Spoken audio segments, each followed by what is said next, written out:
Brendan, we'll start with just a squad update after the international window. How's your squad looking ahead of this game tomorrow? Yeah, I think all the guys have come back fit and healthy, which is good. Cam has trained for the last few days, so we'll just wait a reaction on after today just to see if he's going to be available for tomorrow. Greg Taylor's doing really well, but he won't probably come back into the squad training until after the Atalanta game. So, but apart from that, we're in a good place. Just on Cameron, is that a balancing act for him possibly being available for Tuesday night? Is that sort of what you're weighing up, or is that? No, just for tomorrow. Yeah. Just look at that game first. I think what we're conscious with Cam is that he had a wee bit last season where he was in and out. Even though it's a totally different injury this time, it's one where we were told at the time it could have been anywhere between 2 and 3 months, but it's just not wanting to push him back in too early, which might then set him back. So he's doing really, really well. He still has a discomfort there, not as bad as what it was for the Bratislava game, but we don't think he's too far away from being where he wants to be. So we're just trying to manage that and just react to each day trains to see what the after effects are. And on the game itself, both teams flying high at the top. Just how much are you excited, and how much have you been impressed with what Jimmy Tierney has done up in Pittodrie? Yeah, well, firstly, we're really excited by the game. Obviously, a great game to come back to and get ourselves back into it very quickly. And obviously, first v second, it's always a great game, especially this early on in the season. So, I've been really impressed with Jimmy's team. I think that they look to have real clarity in how they play, both with the ball and against the ball. You win 7 straight games in your league, then you've done really, really well. So yeah, I've been really impressed watching them, and we look forward to the challenge now tomorrow. What is the challenges for you when you get that group back after international break, some only just coming back or whatnot, to ensure that you pick up from where you left off almost with the Ross County result? Yeah, well, I think what I always know is it's never going to be perfect, but you just got to get to work and it'll correct itself. So it's difficult for it to be perfect. Guys are away. Austin Trusty just back today training for the first time. So it's always a challenge, of course, when players do go away and they play in different styles and different systems, and then you're trying to recalibrate it all back again when it comes back. But that's a job. But I don't expect it to be perfect, but we'll go out there to give our very best performance and get to the level to where we've been, because I've been really impressed with our start as well. 10 of our 11 games, and not just the results. I'm talking about the identity of the team, how we've played, how creative we've been, how forceful we've been in the game. So it's really looking to continue with the performance level. Brendan, just going back to Aberdeen, I think they're the only team in Europe that have won all their games in all competitions. Is that surprising, especially given that it's Jimmy Tilling's first season in charge here? Not surprised. I think that obviously maximised the time really, really well. Obviously had early rounds in the cup competition and have obviously won them through, which is great.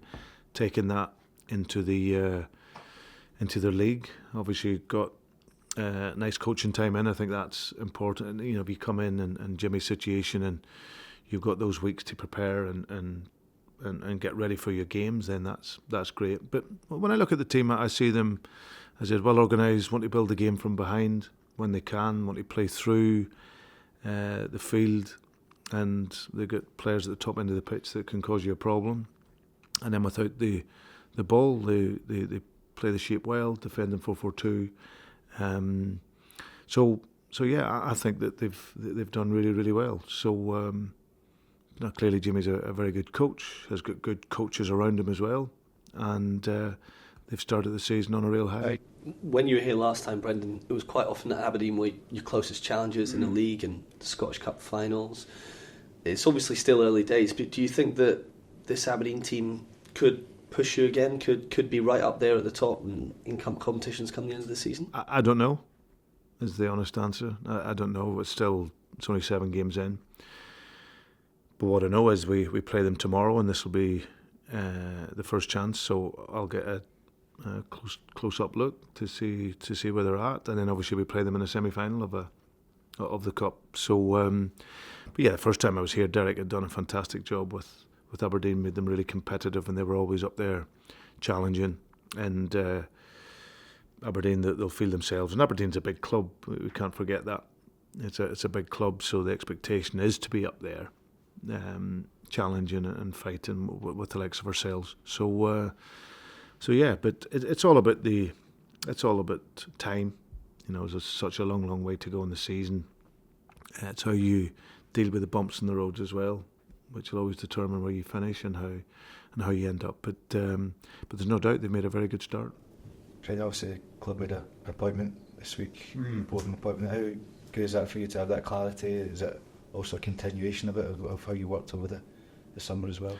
Yeah, well, Paul was in with us over the course of that period, and I think I mentioned before, I felt that from an operational and strategic perspective, we needed someone else to come in and support that side of things. So I'm absolutely delighted that he's in. You know, Paul is a talented guy, and he joins talented people that we have here at the club, and that's what we want to strive to bring in, people that can help us make a difference, and people that are compatible with the philosophy here and how we work. So he's also had managerial experience, which I'm really pleased with as well, and that was also a factor. He understands football, he understands the game, he's managed for a long time also. So he knows from what it takes on the field, and he obviously knows that balance between and how you need to work with your boards. So I'm absolutely delighted he's here, and I'm sure that he'll make a really good impact for us. That managerial experience, is that something that was really important for you, that he'll know where you're coming from, he'll be able to see things from your perspective? Yeah, it's always, because it's a totally different perspective. Sometimes people will never know the challenges of what a manager will go through and what a recruitment team will go through. You know, and there's many challenges here, but it's just like I said, having someone that can come in that operational side. You know, my job is to ensure we look after the core performance, of course, manage that, but having someone like Paul there to focus purely on that is something that will benefit the club. Just going back to Aberdeen, what would you say are the most notable differences between this Aberdeen team and last season's? I think there's a lot of the same players that are there. And listen, I've got to say, at the end of the season when we played, I thought Peter had done an excellent job with the team in that sort of short spell he was in. But no, I think what you're seeing is a team that has confidence now. They come in and they want to build the game from behind when they can. So, and they want to get through the thirds. They've got, as I said, they've got threats in the top end of the pitch. I think they're happy to take the time and play through and play with the calmness. And in the final third of the pitch, then they've shown that they can score goals. And I think once you get those wins and feel that confidence, then they arrive at Celtic Park on a high tomorrow. So I think confidence will be high when you make a good start. It helps, but yeah, I think that a lot of the game model stuff, little tweaks in there. But as I said, I refer to Peter's time when we played them in the semi-final, and I thought they played very well that day, and it feels like a continuation from that. Are you expecting this to be your toughest challenge of the domestic season so far?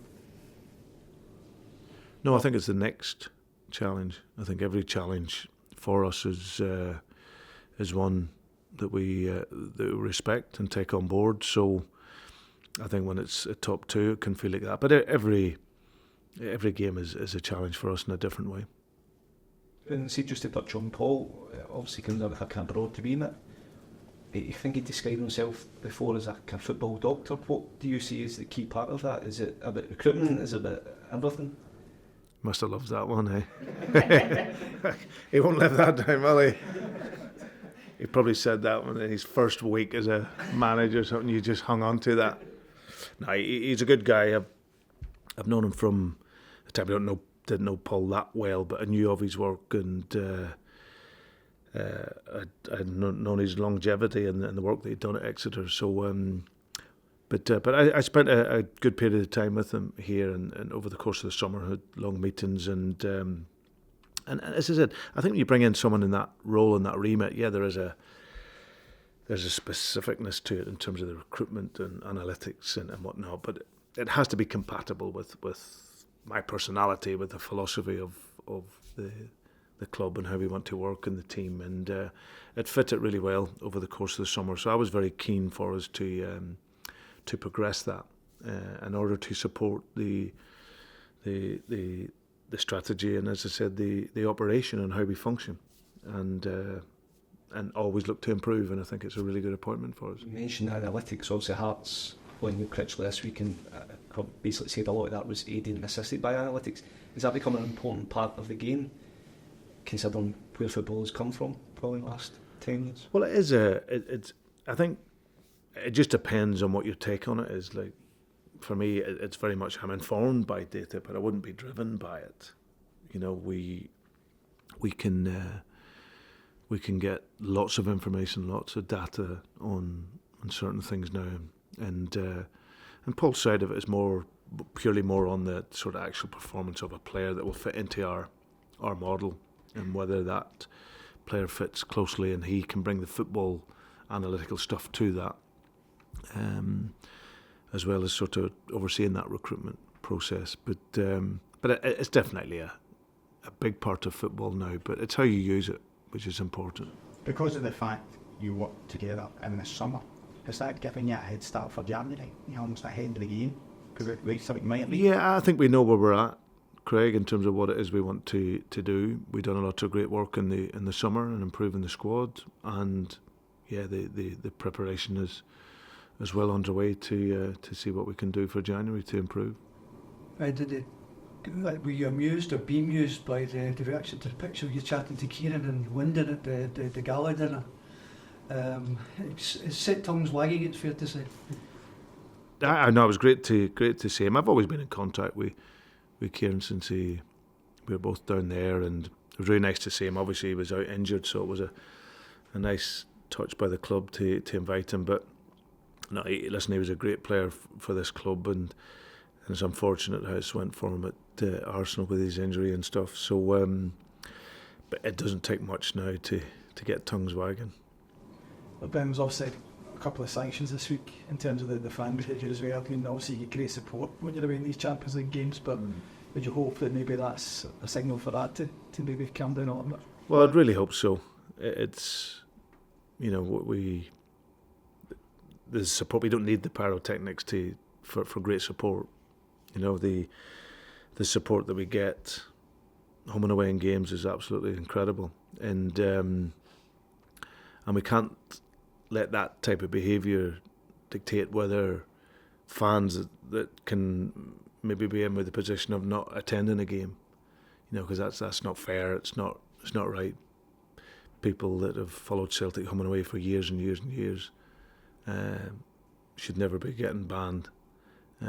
Because, as I said, the support's incredible, and like I said, it's not something that we need. We're not a club that needs that to ignite our support base.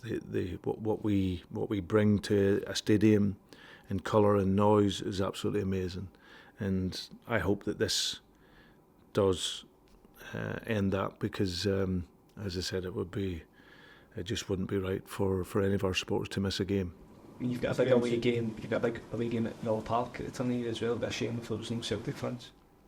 Yeah. Well, like I say, whenever it is, it's just we can't afford for that to happen, and if it does, then it's totally on a minority of our support. It's as simple as that.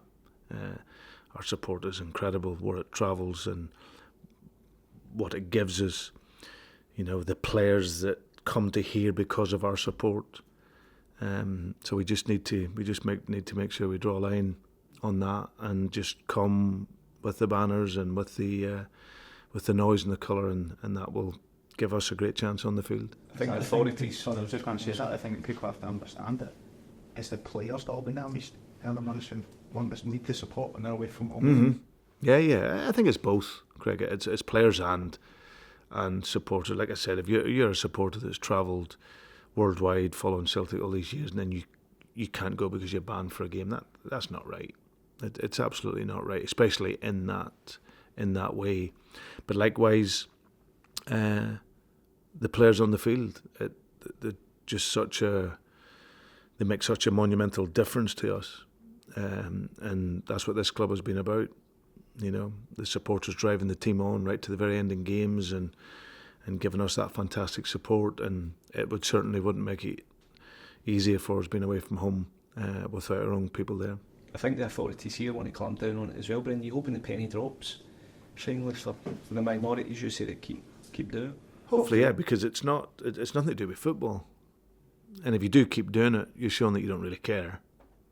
You don't really care for the team, you don't care for the support, and you don't care for your club, because the club ultimately are getting fined as well. So if you keep doing it, you're clearly showing that you're actually not really worried about your own club. You know, you're worried about yourself. So it doesn't need it. And if you need to do it, then do it outside the stadium, but don't do it inside where you're going to cause a risk to other people, other supporters, risk yourself not being there, and obviously the team ultimately. Also a safety risk, Brendan, for you go away, you see there's young fans, there's families and all that sort of stuff. That these things can be dangerous, not only banning fans, but maybe injuring them. That's what you don't want to see. Yeah, no, it's not what it's about. I think I always see, when I see that and I see the flares and I see everything up, I'm always worried about the people behind. What's happening with them? And if you're a young child at a game and the smoke and everything that comes off that, I'm not sure it's a great, enjoyable experience. Brendan, seeing a later note, can you just ask you about Tony Ralston and his performance against Portugal? Because obviously the hard time during the summer at Euros, but he did fairly well. It's probably his best performance for Scotland against the superstars.